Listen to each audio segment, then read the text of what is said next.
Claire was supposed to be on vacation. Sunlight spilled through the balcony curtains of her seaside hotel, and yet her laptop was open. Inbox glowing with unread messages. The suitcase lay half unpacked. Breakfast had turned cold beside her coffee cup. She had planned this trip for months, a week away from deadlines, clients, and notifications. But here she was, scrolling through Google Maps, trying to decide which must-see spot to hit first. The irony wasn't lost on her. She was exhausted from trying to relax. She told herself, "I just need to plan the day properly." Then she opened another tab, another list, another choice. What Claire didn't realize is that her brain never really clocked out. Decision fatigue isn't about how hard choices are. It's about how many we make. Every "where should I go next?" or "should I answer this email?" drains a tiny unit of mental energy. Psychologists have found that the average adult makes around 35,000 decisions a day, most of them trivial.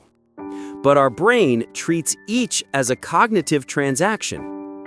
By the time we get to the important choices, like enjoying rest or being present, our mental wallet is empty. That's why even picking a restaurant can feel like a test. And for Claire, every search for best things to do in Santorini was one more tab open in a tired mind. By noon, Claire's itinerary had grown longer than her attention span. She stood in front of the hotel mirror holding 3 dresses. Which one looks most vacation-y? 10 minutes later, she was still debating. The sun outside was perfect, but her head was spinning. Every decision, what to wear, where to eat, which photo filter to use, felt heavier than it should. At some point, she realized she hadn't even stepped outside yet. The day was half gone, swallowed by maybe later. Psychologist Barry Schwartz called it the paradox of choice. Freedom is supposed to make us happy, but too much of it overwhelms us. When every option looks good or could be better, our brain spirals into analysis paralysis.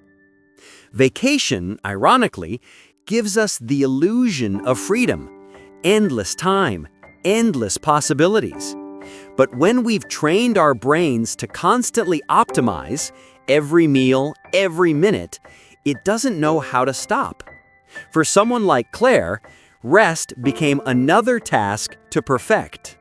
And perfection is the fastest way to kill joy. That evening, Claire wandered through narrow cobblestone streets, lined with restaurants glowing in warm light. She paused at one doorway, then another. Too touristy, too empty, too expensive. After 30 minutes, she ended up in a small cafe, not because it looked great, but because she couldn't choose anymore. She ordered the first thing on the menu, barely tasted it, and scrolled through her phone. Somewhere between her second glass of wine and 10th Instagram story, she sighed. "I'm tired, and I haven't even done anything." This is what psychologists call ego depletion, when your mental energy is so spent that even small tasks feel impossible. Your prefrontal cortex, the part responsible for rational decision-making, begins to shut down. What takes over instead is the survival brain, seeking comfort, avoiding effort, defaulting to easy choices. That's why Claire ended up scrolling instead of exploring, eating instead of savoring. Her brain wasn't lazy, it was overworked. In the age of constant decisions, emails, pings, options, we're all living with a quiet hum of cognitive noise. The next morning, Claire sat on her balcony again. The ocean shimmered below, calm and effortless. She watched people strolling on the sand.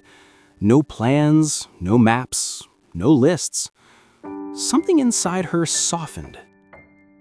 She closed her laptop. Then, almost rebelliously, she decided to make no decisions. No itinerary, no top 10 anything. Just one rule. Follow what feels light. She took her coffee downstairs, walked barefoot on the beach, and for the first time all week, her mind stopped narrating every choice. Neuroscientists say that mental rest isn't about doing nothing, it's about releasing control. When we stop forcing choices, the brain shifts into the default mode network, a state linked to creativity, memory consolidation, and emotional recovery. By giving herself permission to not decide, Claire's brain finally recalibrated. She wasn't wasting the day, she was reclaiming her energy. Sometimes the most productive decision is choosing peace over performance. On her last day, Claire found herself watching the sunset without a camera. No captions, no soundtrack, just the sound of waves. She realized how often she had lived her life like that vacation, measuring moments by how well they fit into plans.